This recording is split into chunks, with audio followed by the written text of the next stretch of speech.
আসতে দেখো গাইতে দেখো।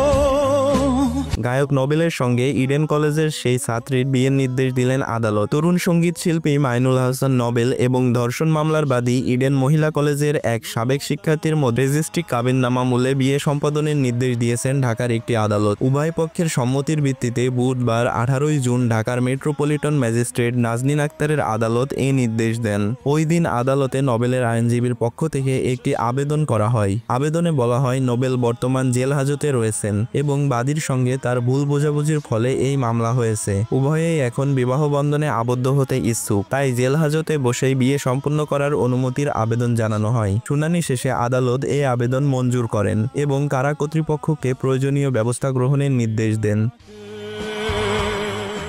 উল্লেখ্য যে চলতি বছরের 19 মে দিবাগত রাত 2টার দিকে রাজধানীর ডেমরা স্টাফ কোয়ার্টারের নিজ বাসা থেকে গায়ক নোবেলকে গ্রেপ্তার করে পুলিশ। তার বিরুদ্ধে ইডেন মহিলা কলেজের এক সাবেক শিক্ষার্থীকে বাসায় আটকে রেখে ধর্ষণের অভিযোগে ডেমরা থানায় মামলা দায়ের করা হয়। পরদিন আদালত তার জামিন নামঞ্জুর করে কারাগারে পাঠানোর নির্দেশ দেন। মামলার এজাহার অনুযায়ী ভুক্তভোগী ওই তরুণী ঢাকার মোহাম্মদপুর এলাকায় ভাড়া বাসায় থেকে ইডেন মহিলা কলেজে পড়াশোনা করতেন। 2018 সালে সামাজিক যোগাযোগ মাধ্যমে তার সঙ্গে গায়ক নোবেলের পরিচয় হয় এবং পরবর্তীতে মোবাইলে নিয়মিত কথোপকথন চলতে থাকে। 2024 সালের 12 নভেম্বর মোহাম্মদপুরে দেখা করার পর নোবেল বাদীকে তার স্টুডিও দেখানোর কথা বলে ডেমরায় নিজ বাসায় নিয়ে যান। ভুক্তভোগী তরুণী বাসা থেকে চলে যেতে চাইলে নোবেলের সহযোগী হিসেবে অভিযুক্ত অজ্ঞাত পরিচয়ে আরও 2 থেকে 3 জন তাকে একটি কক্ষে আটকে রাখেন এবং নোবেল সেখানে তাকে ধর্ষণ করেন। একই সঙ্গে ধর্ষণের ভিডিও মোবাইলে ধারণ করে রাখেন বলে অভিযোগপত্রে উল্লেখ করা হয়।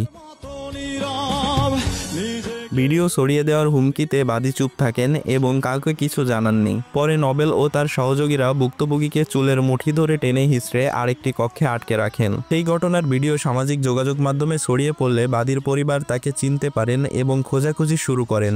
এরপর জাতীয় জরুরি সেবা 999-এ কল দিয়ে পুলিশের সহায়তায় বাদী নোবেলের বাসা থেকে বের হয়ে আসেন। বর্তমান মামলাটি বিচারাধীন অবস্থায় রয়েছে এবং নোবেল কারাগারে আটক রয়েছেন। এর মধ্যেই আদালতের নির্দেশে আসামি ও বাদীর মধ্যে বিয়ের আনুষ্ঠানিকতা সম্পাদনের উদ্যোগ নেওয়া হয়েছে।